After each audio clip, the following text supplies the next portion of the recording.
সুপ্রিয় ভিউয়ার্স, আসসালামু আলাইকুম। আশা করি সবাই ভালো আছেন। আজকের ভিডিওতে আমরা যে বিষয়টা উল্লেখ করছি সেটা হলো ১.৫ লক্ষ শিক্ষক কর্মচারীর তথ্য সংশোধন করতে হবে ২ মাসের মধ্যে। এই বিষয়ের যে নিউজটা হয়েছে দ্য ডেইলি ক্যাম্পাসে, সেটাই আজকের তথ্য।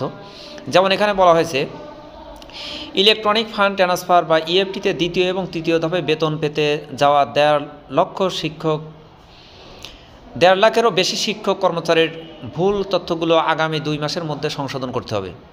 এ সময়সীমার মধ্যে তথ্য সংশোধন না হলে সরকারের নির্দেশনায় শিক্ষক কর্মচারীদের বেতন ভাতা দেওয়া স্থগিত করা হতে পারে। বুধবার ২৯শে জানুয়ারি মাধ্যমিক ও উচ্চশিক্ষা অধিদপ্তর মাওসি এবং এডুকেশন ম্যানেজমেন্ট ইনফরমেশন সিস্টেম বা ইএমআইএস সেলের তথ্যসূত্রে জানা গেছে। এ বিষয়ে মাওসির ফিনান্স অ্যান্ড প্রকিউরমেন্ট উইংয়ের উপপরিচালক আবু সাইদ মজুমদার দ্য ডেইলি ক্যাম্পাসকে বলেন, দ্বিতীয় এবং তৃতীয় ধাপে ইএফটিতে বেতন পেতে যাওয়া শিক্ষক কর্মচারীদের জাতীয় পরিচয়পত্র এবং ইএমআইএস সেলে থাকা অনেক তথ্য গরমিল, অর্থাৎ অনেক তথ্যরই মিল নেই। কারো নামের বানানে ভুল হয়েছে, আবার কারো জাতীয় পরিচয়পত্রের নম্বর ঠিক নেই। এগুলো সংশোধনের জন্য শিক্ষক কর্মচারীদের ২ মাসের সময় দেওয়া হয়েছে।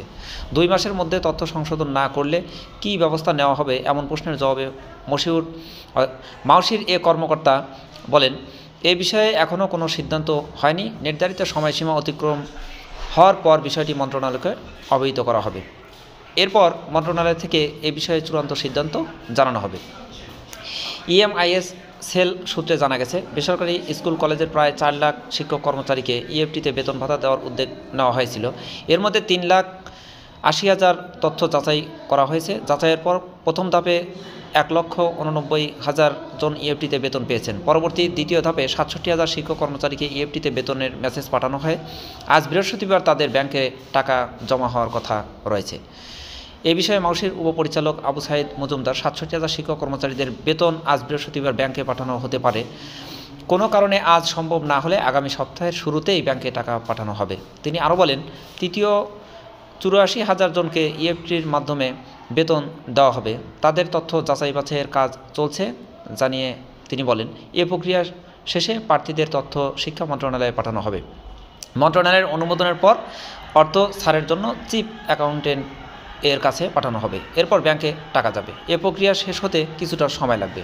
জানা গেছে, সরকারি কর্মকর্তা কর্মচারীরা ইএফটির মাধ্যমে বেতন ভাতা পান। তবে বেসরকারি শিক্ষা প্রতিষ্ঠানের কর্মরত এমপিওভুক্ত শিক্ষক কর্মচারীদের বেতন ভাতা সরকারি কোষাগার থেকে ছাড় হলেও তা রাষ্ট্রায়ত্ত ৮টি ব্যাংকের মাধ্যমে অ্যানালগ পদ্ধতিতে ছাড় হয়। এই অর্থ তুলতে শিক্ষকদের নানা ভোগান্তিতে পড়তে হয়, যার কারণেই কিন্তু সরকারের এই উদ্যোগ নিয়ে, অর্থাৎ ইএফটির মাধ্যমে বেতন ভাতা চালু করার উদ্যোগ নেওয়া হয়।